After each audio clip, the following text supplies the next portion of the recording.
Yeah. Yeah. I think, and we had friends at that wedding too. Gail and David Wingo, Kim were at that wedding. Right. And, yeah. I think Betty Ray was also at that wedding, right? Betty Ray was. She was in the wedding. Yeah. Betty Ray was the casting director who cast both of us, right? Didn't she cast you yes. as well? Yeah. She was in the wedding as she one got of the to guests dress at the up wedding. and wear a hat. And, yeah, it was just a special day. A lot of great things happened on that day, and it was a beautiful episode. Well, that was like over 3 days. I mean, because I remember at night we'd go into someone's cabin and play poker after shooting. Right. Yeah. And then, of course, the whole wheelchair thing also included the fountain scene. Oh, right, the infamous fountain scene. The most replayed scene of Josh and Reva in the history of time, I think. Of Reva. I would say, I was in that scene, but. Well, that storyline also involved remember the rain dance? Making it rain. Yeah. Yeah, lots of memories. That was a great story. Yeah. Well, one of the sweetest things that I love seeing on The Guiding Light was Reva's interaction with her dad.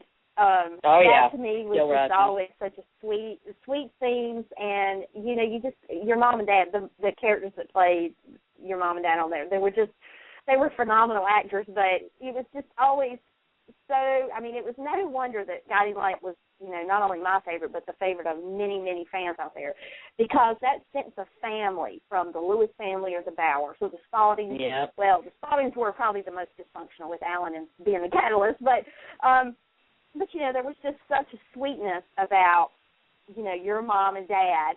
That the mom and dad dynamic, and I'm so glad that was part of it, because it helped. Oh yeah, really. I said that in my book too. That my own father used to say that Audrey Peters playing Sarah looked more like my mother than my real mother did. Because he watched the show and he loved her, and he'd say, she looks more like your mother than your real mother does. And I adored Audrey Peters. I think that was a huge mistake they made. I don't know whose idea that was. I don't know what writing team we had at that time, that when they made the decision to kill off Sarah, that was a big mistake. Reva without her mother was, like a day without sunshine. Mhm. Very, very true. And you could always tell. And, Reva's mom would always rein her in. She'd kind of, Reva's dad always had that. You could tell that Reva had her dad just kind of wrapped around his finger. He was the sunshine, but her mom was the one that kind of gave her the reality check. Absolutely. Absolutely. Yeah, I think if Sarah had been around, Reva never would have lied to Josh about having cancer. Yeah, that's right. Because he would have certainly been a conscience, for sure. Sarah would have told him. That's right. Sarah wouldn't have waited for you to tell. She would have waited. No. She just went right to the source. Joshua, come over here. I got something to tell you. She had that way of putting goosebumps on your back pretty fast. With her, That's true. And, one thing I will say that I thought Guiding Light did so well, and that was the way they cast, everyone that played on the show. But, as Mara and Shane were getting older, and, they cast the actress for Mara. It was, I thought at one point she could be your daughter. I thought, my God. Wait, which one? Which one are you talking about? Lindsay. It was Lindsay. I can't. Oh, Lindsay McKeon. Lindsay McKeon, yes. Yes. Now, both really, Hmm. But Lindsay McKeon, there was just something about her, and I thought, is this Kim-Zimmer's daughter in real life, She certainly could have passed. But there was just the family dynamics, the Bowers, they all, all the casting, it always, I guess that's why Guiding Light just seems so believable for so many, because of the way everyone, it was such a family. I mean, you not only were a family as a cast, but the show itself had that dynamic that it made you feel like you were part of it, Yeah. I just ran into there was a lady that stopped me in the supermarket just today, actually at Costco, and she said, I cried when your show went off the air, and she said, maybe this is crazy or something, but I always thought of Guiding Light, that it always focused much more on sort of a family kind of thing. She said, other shows, yes, you had the clone story, and yes, you had this other, a couple of quirky times.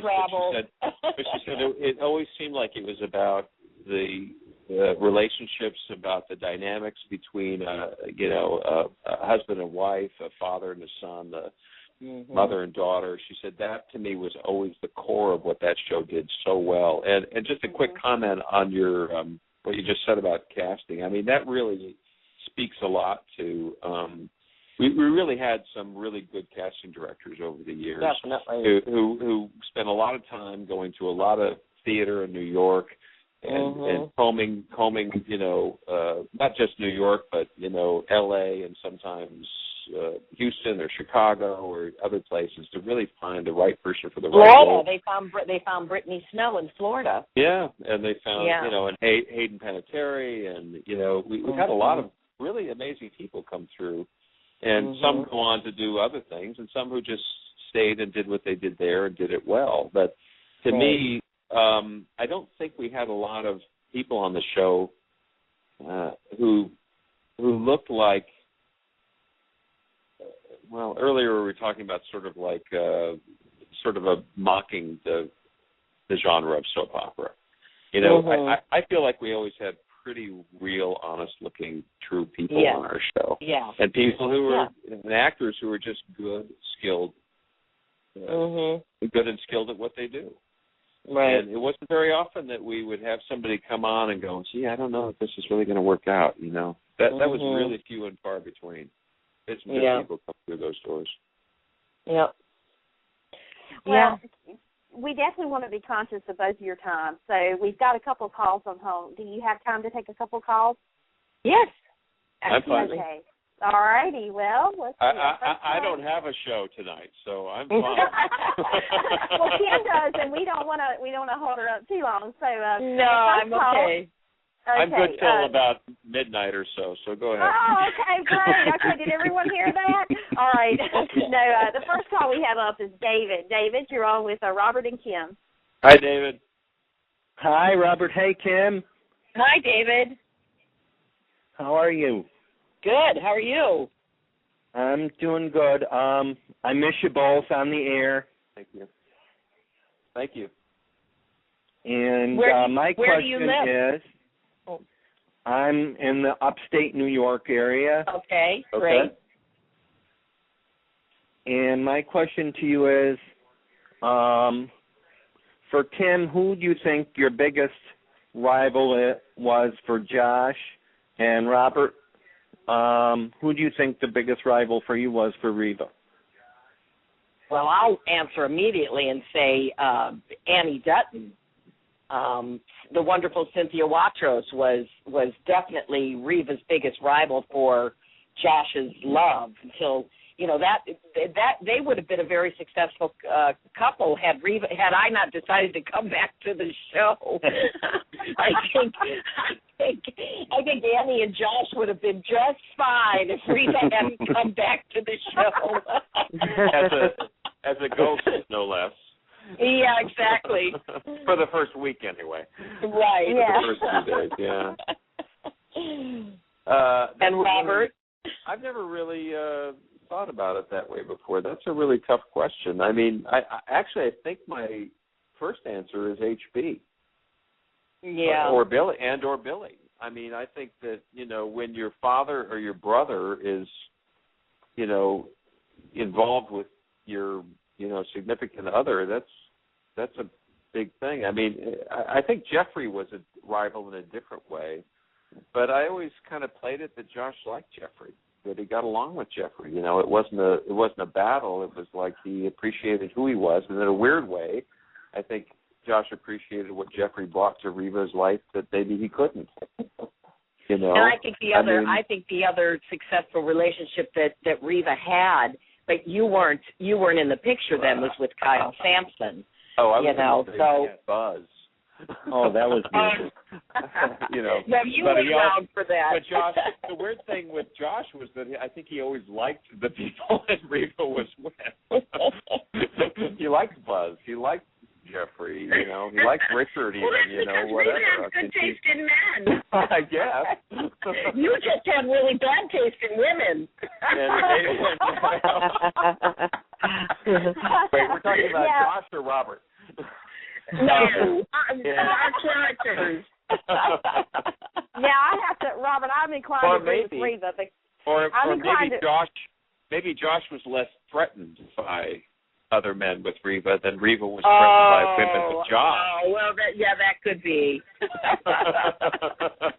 Maybe, when I think of that, I think about that great scene in Butch Cassidy and the Sundance Kid when Paul Newman comes out or Robert Redford comes out and he says, "What are you doing with my girl?" And he says, "Well, I'm going to be with your girl for a while." And Redford kind of looks at him and goes, "Take her." I know that's what you used to say all the time, Robert, when I have scenes with Mark Dobies. Hey, you know what, Buzz? Go to town. Have a good time. I'll still be here when she's done with you. David, did you have any other calls for Robert and Kim? No, I don't. I'm sorry, I just wanted to thank you both. Thank you for calling in. And thank you for your question. And I wanted to end with saying if you ever were together on stage or anything else, I'd come see you both 63 times. Oh, you're sweet. Thank you. Nice. Definitely. Thank you very much. Thanks, David. Thank you, David. Yeah. All right, the next call on hold, we have Dom.